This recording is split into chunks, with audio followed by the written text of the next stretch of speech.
Dunia ini penuh suara, tapi di antara riuhnya kehidupan, hanya sedikit yang benar-benar kita dengarkan. Alam berbicara dengan bahasa yang halus, lewat desiran angin, lewat bayangan daun, lewat keheningan pohon. Pohon adalah salah satu guru tertua di bumi ini. Ia tidak berkhutbah, tidak memerintah, tapi setiap bagian tubuhnya adalah pelajaran tentang hidup, sabar, dan waktu. Mari kita dengarkan apa yang kita bisa pelajari dari cara pohon tumbuh.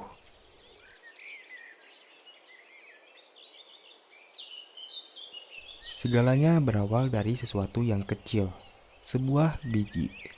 Biji itu tampak tak berdaya, ia tak bersuara, tak bergerak, dan tak dipandang. Tapi di dalam diamnya, tersimpan potensi kehidupan yang luar biasa. Banyak di antara kita yang juga memulai hidup seperti itu. Kecil, tak diperhitungkan, tak terlihat. Namun justru dalam ketersembunyian itulah, kekuatan sejati mulai tumbuh. Biji tidak tumbuh di atas cahaya, ia tumbuh dalam kegelapan. Begitu pula manusia, kadang kita perlu melalui kegelapan untuk menemukan arah cahaya.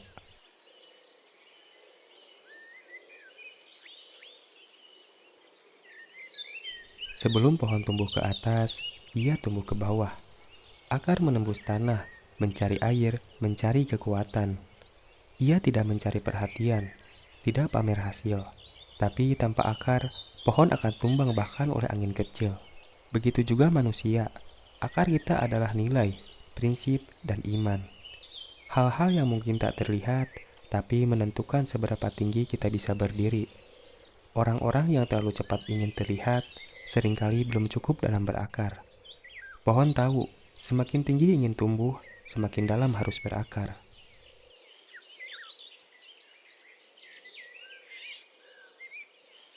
Batang adalah simbol keteguhan. Ia menanggung semua beban, tapi tetap tegak. Di dunia manusia, batang adalah karakter. Ia dibentuk oleh waktu, tekanan, dan luka. Pohon tidak tumbuh tanpa hujan, dan manusia tidak tumbuh tanpa ujian. Lihat, setiap goresan di batang itu bukan cacat, tapi catatan perjuangan.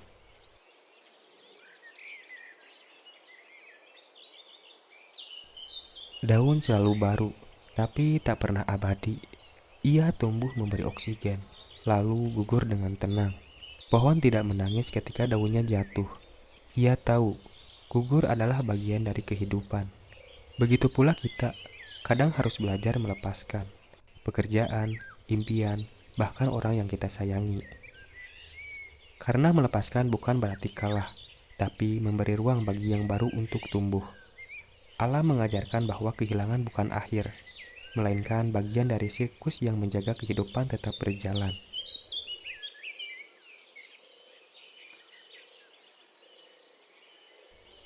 Tidak setiap musim adalah musim berbunga, tapi ketika waktunya tiba, keindahan muncul dengan alami. Pohon tidak memaksa dirinya berbunga. Ia tahu, keindahan sejati datang dari kesiapan. Dalam hidup, kita juga punya musim.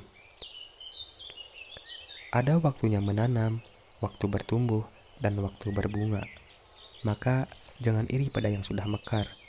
Mungkin waktumu sedang disiapkan oleh semesta.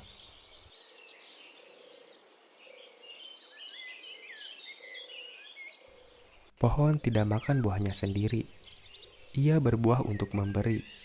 Buahnya dimakan burung. Bijinya disebar angin. Dari sana, kehidupan baru mulai lagi. Memberi adalah bentuk tertinggi dari pertumbuhan. Karena sejatinya, kita tumbuh bukan untuk diri sendiri, tapi untuk memberi manfaat bagi yang lain.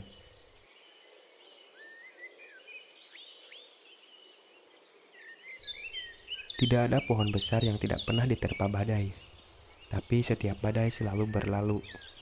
Pohon bertahan bukan karena ia keras, tapi karena ia lentur. Ia tidak melawan angin, ia mengikuti arah lalu kembali tegak. Keteguhan tidak selalu berarti keras, kadang ia berarti tahu kapan harus menunduk.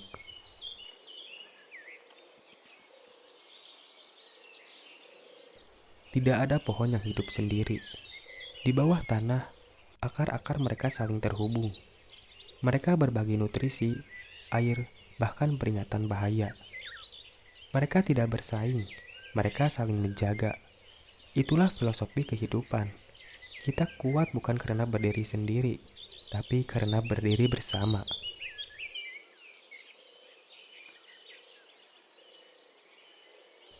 Pohon telah mengajarkan segalanya tentang kesabaran, keteguhan, ketulusan, dan kebersamaan. Dari akar sampai daun, dari biji sampai buah. Maka ketika kehidupan terasa lambat, ingatlah bahwa pohon yang paling kokoh pun tumbuh pelan-pelan tapi kokoh. Karena yang tumbuh pelan biasanya tumbuh untuk selamanya. Setiap waktu punya kisah, dan setiap bicara punya makna. Terima kasih sudah meluangkan waktu di waktu bicara. Jangan lupa like, subscribe, dan nyalakan lonceng notifikasinya kalau merasa isinya bermanfaat. Sampai bertemu di obrolan selanjutnya.